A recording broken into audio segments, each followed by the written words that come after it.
చూడగానే డాడీ ఏమంటారో అని భయంగా ఉంది.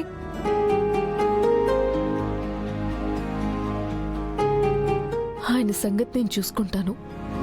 మీరేం తెలియనట్టు డాడీ దగ్గరికి వెళ్ళండి. మిస్సమ్మ, నువ్వు కూడా మాతో రా.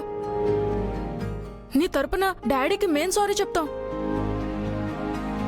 ముందు మీరు వెళ్ళండి, నేను తర్వాత వస్తాను. తప్పకుండా వస్తావు కదా మిస్సమ్మా, మళ్ళీ వెళ్ళిపోవు కదా.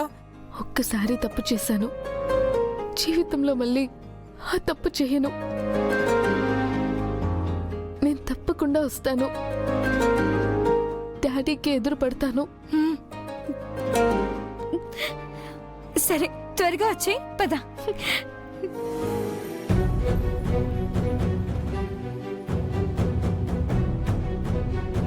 పిల్లలని గిట్లను అట్లా కన్విన్స్ చేసినావు, మరి మీ ఆయనని ఎట్లా కన్విన్స్ చేస్తావే?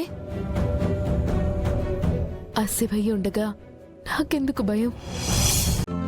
ఈ రోజే డౌన్లోడ్ చేయండి, మీ ఫేవరెట్ షోస్ చూడండి.